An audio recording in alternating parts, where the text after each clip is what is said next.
We've lost a game, the Invincible Seasons is over, but is it a blip or something more serious? I think we'll know more after today's episode.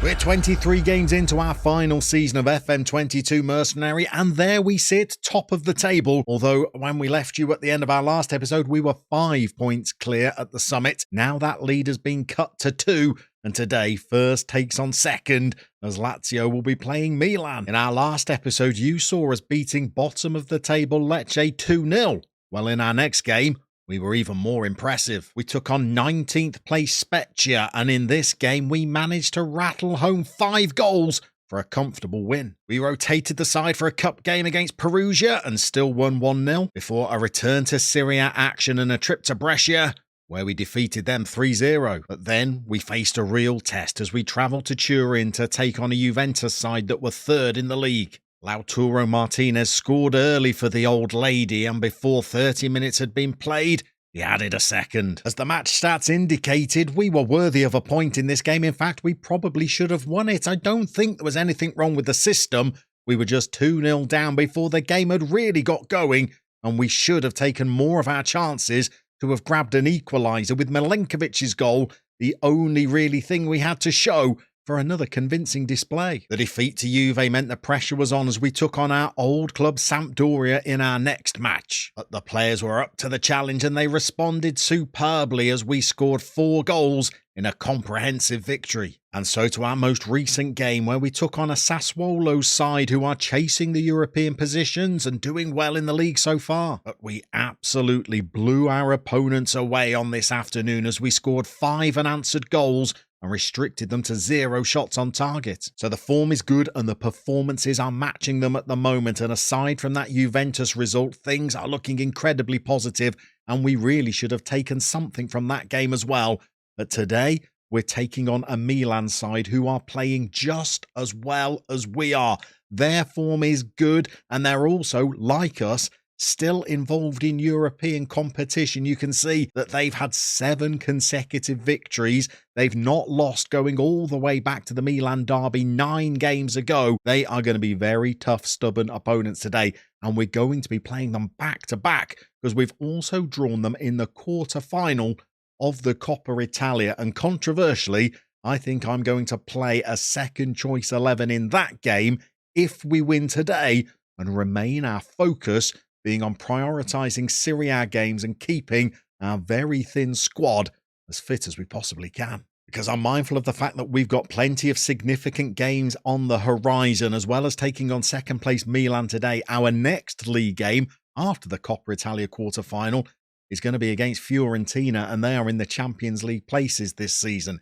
Games against Atalanta could be tricky as well, and then we don't have too far to look into the future until we hit another Rome derby. And wouldn't Roma just love to be the side that spoil our Scudetto challenge? But once that derby is out the way, all of our remaining games towards the end of the season are going to be against clubs in the bottom half of the table, aside from an away trip to the San Siro to take on Internazionale this time. So we've got some big games to come, none bigger than today's one against Milan, who've got their own tough challenges coming up in their run-in as well. Once they've taken on us in the Cup, whilst we're playing Fiorentina, they've got a game against Juventus before they face Rangers in a 2-legged knockout European tie.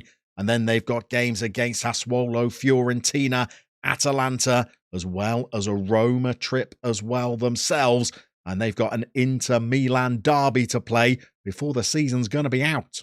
Tactically, we've remained consistent since the last episode. We've stuck with our 3 at the back system. It's performed admirably. It looks fairly tight defensively. I think the mistake I made against Juventus was starting on an attacking mentality, which meant we were 2 goals down before 30 minutes had been played. I think I might start a little more cautiously against Milan, assess the game after 20 minutes. We can always shift the mentality up if we're chasing the game at that stage. But fitness-wise, we're doing well as well. Remember, a number of our players are deep into their 30s.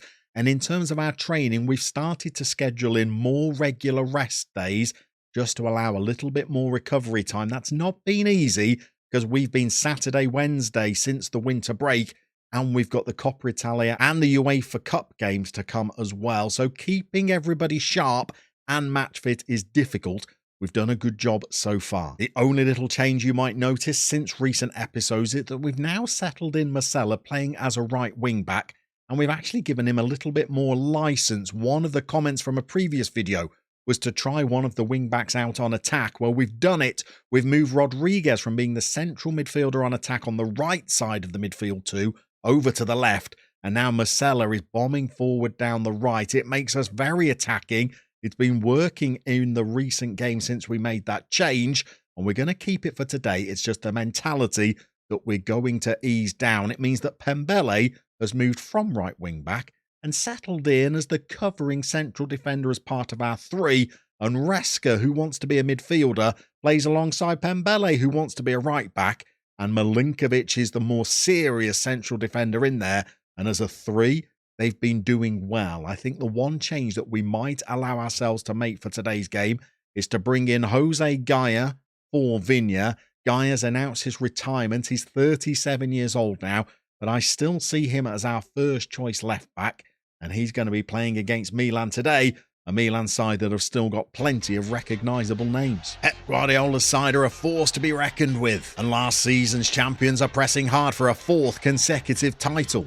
They'll be skippered by 38-year-old Bruno Fernandes. And the veterans keep on coming with Mannion in goal, Tonali at the base of the midfield, and Salamanca's out wide. But the real danger man for Milan will be striker Julian Alvarez. And he'll be looking to fire his team to glory as Lazio take on Milan. So the game is underway. We've lowered the mentality as promised down to balance, and I'd like to try and stay in this game longer than we were able to against Juventus, because being 2-0 down to the old lady after 30 minutes made it a real uphill struggle for us. We were still the dominant side in that game. We should have got a point. We missed so many chances.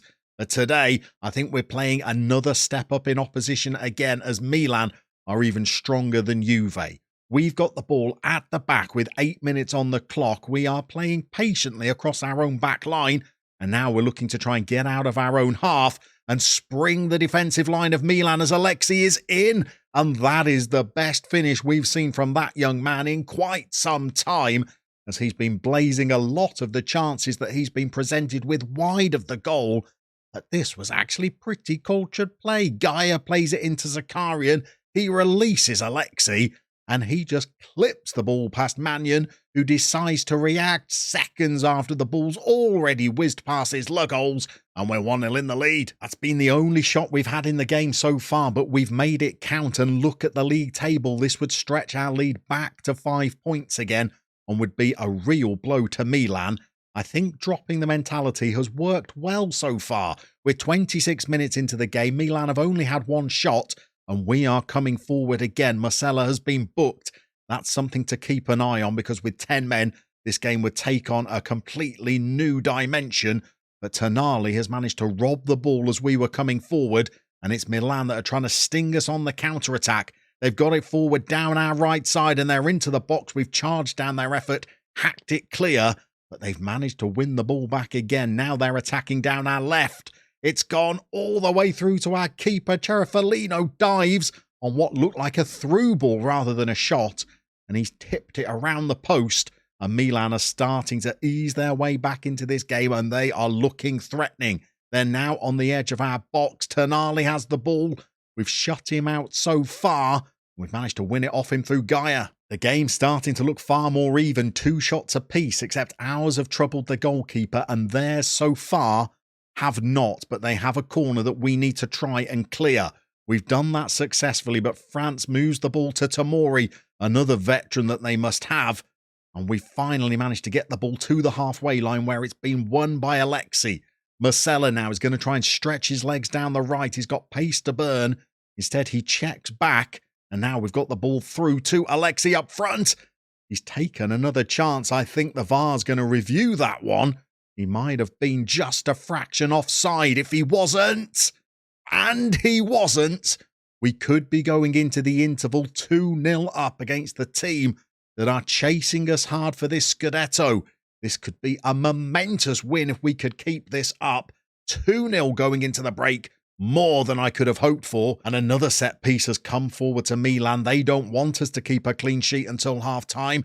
They're coming forward again, and Tonali, as you might expect, seems to be pulling all of the strings for them. They've gone back to try and come forward, and they've got the ball to Tonali again, and it's gone into the box, and we're clearing it off the line. Milan showing they are still clearly a threat and not out of this game.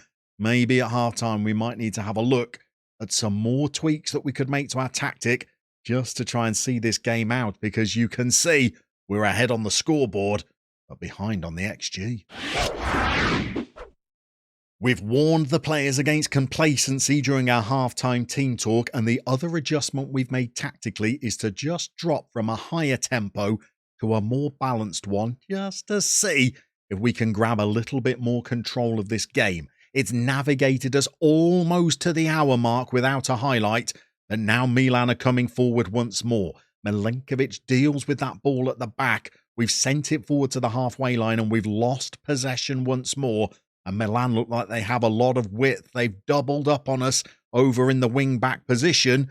Maybe we need to adjust our formation to see out this game, because Simonis has tapped home a riposte for Milan. They're running back to the halfway line. They know as well as we do that this game is not over yet, and they are looking like a team that is hungry to find an equaliser. I think we've got more changes from the bench coming, but before we do, we've broken through their back line. Dashri plays the ball to Alexi, and Dashri has struck a post. That could have been the goal that sealed the game for us. Instead, it's going to be a nervy end, and now Milan are on the set pieces. Reska heads it away, but as always, it seems to be Milan that are picking up these second balls. We're pressing, we're harrowing, but we're not managing to win the ball back.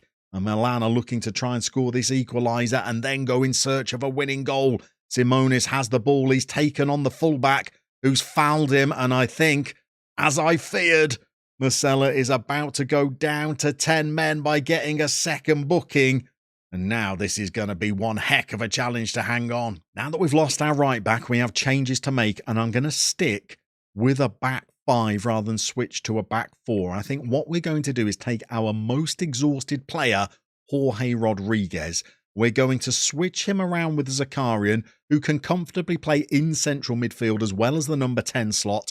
And we're going to move Rodriguez over to be the right wing back and keep the basic shape of a defensive five. It means that I think we're going to need Pembele to move over and be the right wing back. And we're going to bring another centre-half off the bench. And we're going to go for a veteran who's let us down in previous games with some of his rash decision-making. But Victor Nelson, at 34 years old, is stepping into the big occasion today. I don't think we want him to be the covering central defender. Instead, we're going to ask Reska to do that, as he has a little bit more acceleration.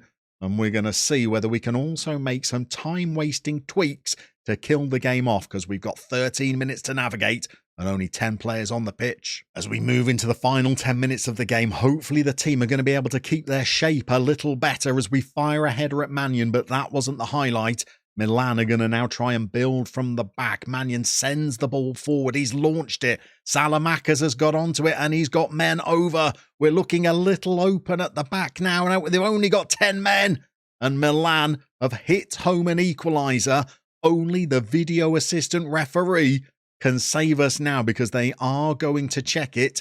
But it was not offside. It counts. And from 2-0 up, we're now tied at 2-2. And we've still got 6 minutes plus stoppage time to try and prevent a heartbreaking defeat. 4 minutes to go. We've brought Frank Kessie, who's been away at the African Cup of Nations, on to play in front of the back three as a defensive midfielder. It's allowed us to get to almost the 90-minute mark, but we've still got defending to do. Pembele has won the ball and then lost the ball. And it is costly, because Milan have now snatched a winning goal. We were 2-0 up and cruising our way to a 5-point lead at the top of the table. We've given away 3 goals, and now we're going to be second at the end of this game unless we find a miracle goal in stoppage time with just 10 men. We only have 10 men, but I've at least managed to fashion a tactic that will get more people forward, but the clock is against us. And I don't know whether we're going to be able to find an equaliser. We at least have 5 minutes of stoppage time, and Alexi racing clear and bearing down on goal and passing it straight into the midriff of Mannion. Maybe that wasn't even the highlight because he's clutching the ball and looking to send it forward, and we are very light at the back. We managed to win the ball, but then they've managed to get the second ball yet again today in the centre of midfield, and they do not look like a team that is in any hurry to play it forward.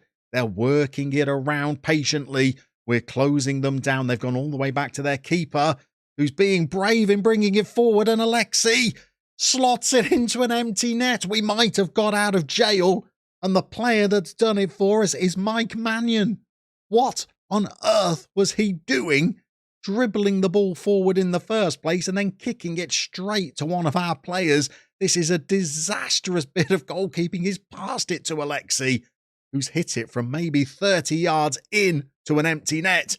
Now we've got a chance of taking a draw. Well, I don't think we can be accused of bringing you boring games during this final season of Mercenary. 2-0 up, 3-2 down, an injury time equaliser with a man sent off. Let's see how that leaves the top of the table. Well, it leaves it tighter than a badger's back pocket. We're still 2 points clear of Milan, but now Juve have a game in hand, and if they were to win that, they are back in the title race as well. All three clubs have got some huge games coming up before the end of the season, and I have a feeling we could be bringing you back for an all-important Rome derby, our second one that we'll have brought you this season. But what position will we be in the league when we come back for that game?